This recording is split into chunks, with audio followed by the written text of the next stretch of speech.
you feel it? Do you feel it in the air?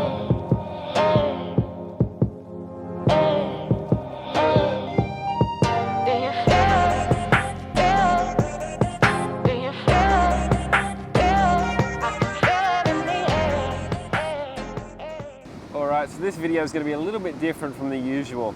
Usually I show one full hunt with some quite interesting or valuable finds, and people generally find that of value. It's entertaining, you might learn something from it. But this one's going to be a little bit different. This is 4 or 5 separate days, separate hunts, where I actually took the Equinox 800, dunked it in the water, and yeah, got my feet wet. With that being said, there wasn't really anything amazing found. A few international coins, a few other modern coins, but nothing spectacular. No gold, that's for sure. But to keep this valuable, I like to put as much value into the content as possible. You guys are taking the time to watch it. I'm taking the time to make these videos. There's got to be some kind of exchange of value here. So I'm going to give my top 3, 4, or as many tips as I can come up with to do with underwater metal detecting. And I'm going to list these tips and their practicalities throughout the video. So with that being said, let's get on to day 1.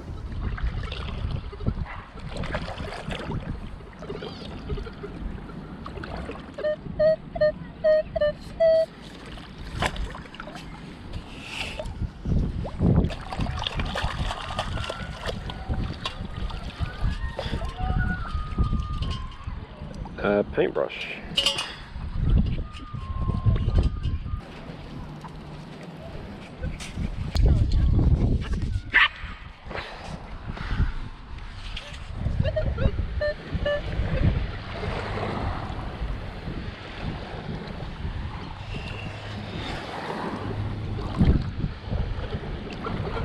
There we go, got it.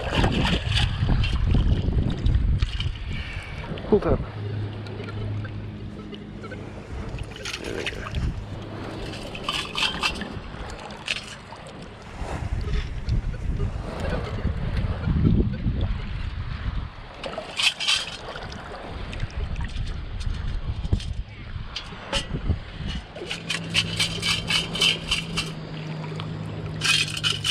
There we go.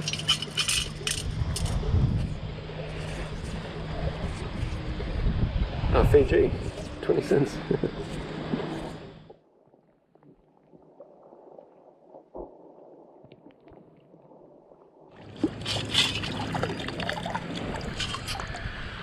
Another pull tab. Pull tab, another one.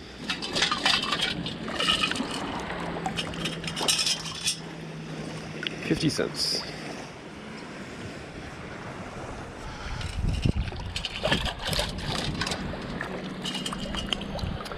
Oh, that's a sharp one.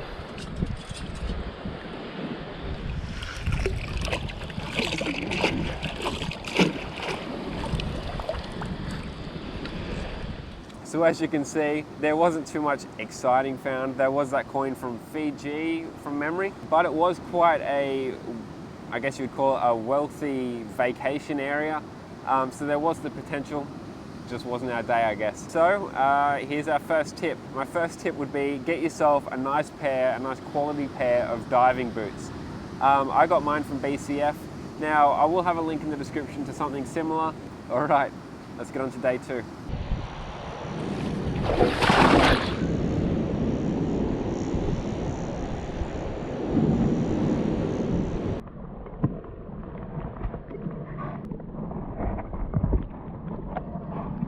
Alright, so my next tip for you guys that detect around rock pools and along the coastline is to get yourself some kind of crevicing tool, whether this be a flathead screwdriver or a purpose-built tool. As you can see here, I'm just foraging around for a bit of driftwood to use, as I didn't have my own crevicing tool with me at the time. In this instance it was just a lead sinker, but who knows, maybe next time it'll be a gold ring or a coin or something interesting. Yeah, just a sinker. Alright, so once again, nothing much found. There may not have been much found, but the experience being there in the water on a hot day, there's nothing much that beats it. Me sitting here on this beach right now, that water's looking really nice. Wishing I'd swapped the camera for the detector right now, just subtly, but this video needs to be filmed. So the second tip would be when you've got a signal underwater, especially if the water's murky or moving, use the pinpoint function on your detector, and then put your toe in your diving boot on the bottom of the coil, and then you can use this as a guide for your sand scoop. So what I was doing, I was finding the target, pinpointing it. I'd use my right foot to rest up against the bottom of the coil, and then I'd bring my left hand over with the sand scoop and dig up the target. Isn't just me.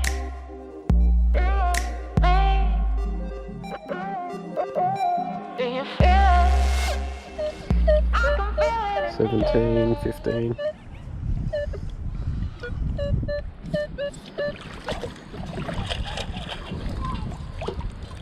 And a bottle top.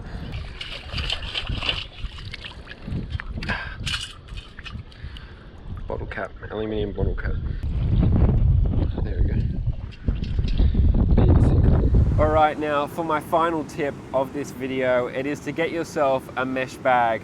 And when I say mesh bag, I mean like a synthetic drawstring mesh bag, something that you can tie to your waist belt. Now this is great, especially being drawstring. The sand and the soot falls through the mesh, and the drawstring stops any kind of rubbish or any other fines falling out. Now, if that wasn't enough value for you, here's some random cinematic beach drone video that I have on the SD card. And with that being said, guys, I'll see you in the next video. Do you feel the buzz, or is it just me? Trust me, something in the air, it's just above